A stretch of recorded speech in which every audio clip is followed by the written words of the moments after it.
El anhídrido acético es un intermedio químico de alta importancia industrial, utilizado en la síntesis de fármacos como la aspirina, la producción de polímeros termoplásticos y la manufactura de colorantes. Dada su demanda creciente, optimizar su proceso de producción es clave para mejorar la eficiencia energética, reducir costos operativos y minimizar el impacto ambiental asociado a su síntesis. En este video, analizaremos en profundidad el modelado y simulación en Aspen Plus del proceso de carbonilación catalítica del acetato de metilo, actualmente considerado el método más eficiente a escala industrial. Este proceso destaca por su alta selectividad, mayor al 95%, bajos requerimientos energéticos y condiciones operativas moderadas, entre 20 y 50 bares y 150 a 200 grados Celsius, que lo hacen técnicamente viable y económicamente competitivo frente a rutas alternativas como la oxidación de acetaldehído o la pirólisis de acetato de calcio. A través de la simulación, validaremos parámetros críticos como la conversión de reactivos, la pureza del producto final y el balance energético, comparando los resultados con datos reportados en la literatura técnica y estudios de caso industriales. Además, discutiremos estrategias para optimizar las etapas de reacción, separación y reciclaje de catalizador, generalmente rodio o ioduros metálicos. Este enfoque no solo permite reducir incertidumbres en el escalado industrial, sino también evaluar el impacto de variables operativas como la relación molar monóxido de carbono acetato de metilo o la temperatura del reactor. Bueno, aquí se tiene nuestro diagrama de flujo problema para nuestro proceso.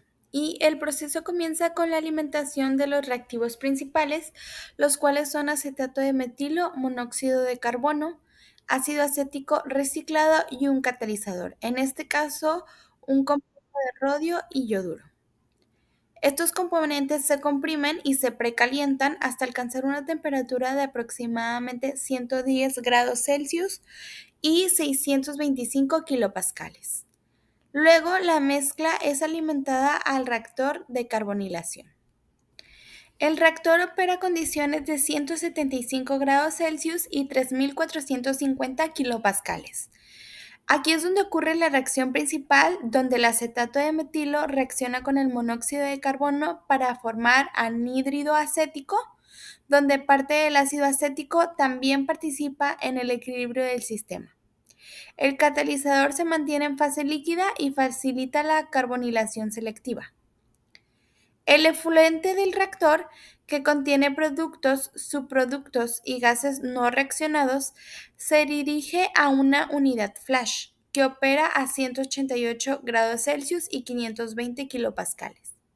En esta etapa se separan los gases ligeros como el CO, el metanol y compuestos yodados de la fase líquida rica en anhídrido y ácidos acéticos. Posteriormente, los gases separados pasan por un tren de enfriamiento compuesto por tres intercambiadores de calor que van bajando gradualmente la temperatura de 160 grados Celsius hasta -1 grado Celsius. Después, los gases enfriados entran a un sistema de absorción a 110 grados Celsius, donde se recuperan o eliminan compuestos. Y parte del monóxido de carbono recuperado se recicla al sistema de compresión para ser reutilizado en el mismo reactor. Por otro lado, la fase líquida del flasher se alimenta a una columna de destilación de 20 platos, que opera a una presión atmosférica. En esta columna se separan los componentes de bajo punto de ebullición, principalmente el acetato de metilo no reaccionado y el metanol, que se recicla nuevamente al proceso. Los residuos de la columna de baja ebullición se alimentan a una segunda columna de destilación ahora de 60 platos, donde se recupera el ácido acético como destilado. Este ácido también se recicla al reactor para aumentar la eficiencia del sistema. Finalmente, los resultados de los residuos pesados de la columna de ácido anterior se destilan en una columna de 40 platos. En esta etapa se obtiene el producto principal, el anhídrido acético, que se dirige a un tanque de producto y algunos subproductos pesados también pueden reciclarse o desecharse según se convenga. En resumen, el proceso se caracteriza por una elevada eficiencia gracias al uso intensivo de corrientes de reciclaje y sistemas de recuperación. Además, el diseño considera el manejo seguro del monóxido de carbono y de compuestos yodados mediante etapas de enfriamiento, absorción y separación cuidadosamente controladas. Bueno, aquí voy a explicar un poco las corrientes. Para la corriente S1 tenemos nuestro catalizador de rodio con yoduro. Para nuestra S2 tenemos el acetato de metilo. Para la S4 tenemos el ácido acético reciclado. Por la parte derecha tenemos la S5, que es la corriente de la mezcla que se va hacia el reactor. Del lado inferior tenemos nuestra S9, que es nuestro monóxido de carbono que entra a nuestro reactor también. Tenemos nuestra S6, que es la corriente que sale de nuestro reactor y se inyecta en el flash, donde los gases ligeros se separan.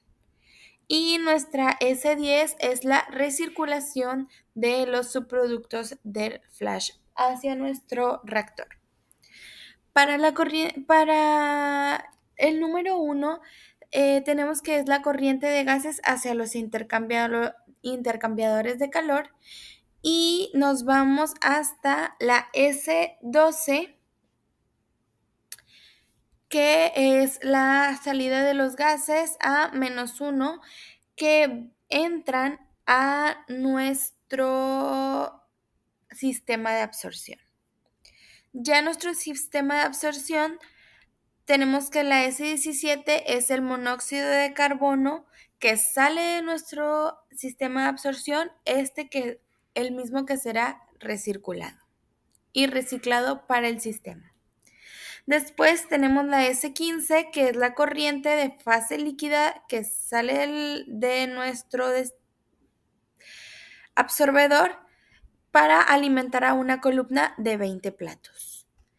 Por el lado superior tenemos la S16, que es el acetato de metilo reciclado que sale de nuestra primera columna del destilador. Después tenemos la S22, que son los residuos de la columna de baja ebullición que alimentan a una segunda columna de destilación, ahora con 60 platos. Y por la parte superior tenemos la S18, que este es el ácido acético que se recupera como destilado. Y pues este ácido también se recicla al reactor para aumentar la eficiencia del sistema. Después, por la parte inferior, tenemos la S19, que son los residuos pesados de la columna de ácido que se destilan y se pasan a una columna ahora de 40 platos. Y para nuestra última columna, por la parte inferior, se obtiene pues nuestro producto principal, que es el anhídrido acético, que se dirige a un tanque por separado, y por la parte superior, la S21, es el anhídrido que se sale de nuestra destilación y se recircula a nuestro sistema.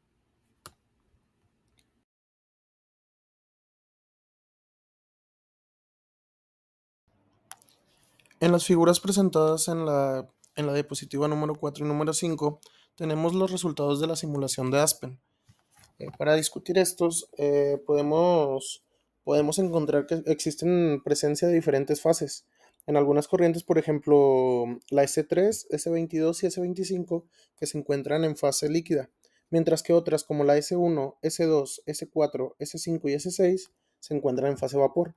Esto sugiere una combinación de procesos de evaporación, condensación o separación del sistema simulado.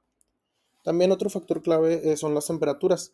Estas varían significativamente. Unos ejemplos de estas están en la corriente S1 y S2, que van desde 180 hasta 188 grados Celsius, que son probablemente vapores generados en una zona caliente.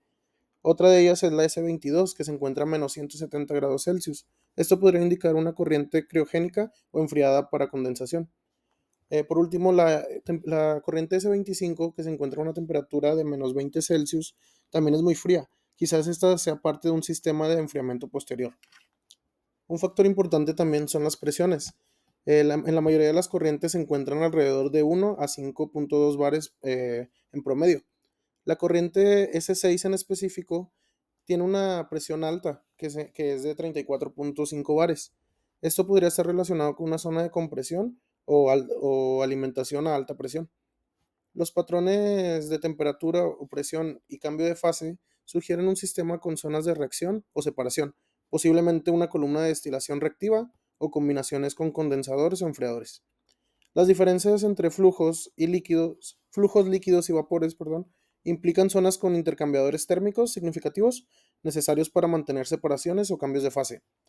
Las bajas temperaturas, como antes lo mencioné, en la columna S22 y también en la S25 se encuentran, y algunas de otras, por no mencionar todas, forman parte de un sistema de separación criogénica o recuperación de gases condensables. Después de realizar esta simulación, confirmamos que herramientas como Aspen Plus son fundamentales para optimizar procesos industriales complejos como la carbonilación de acetato de metilo.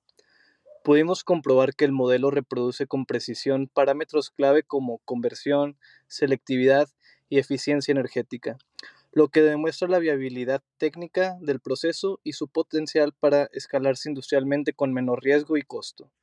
Además, al trabajar este proyecto, aprendimos no solo sobre la parte técnica del proceso, sino también sobre cómo abordar problemas reales desde una perspectiva práctica. Aprendimos a interpretar datos, a tomar decisiones con base en simulaciones y a trabajar en equipo para resolver desafíos. En resumen, fue una experiencia que no solo fortaleció nuestros conocimientos en ingeniería química, sino también habilidades aplicables en el mundo profesional.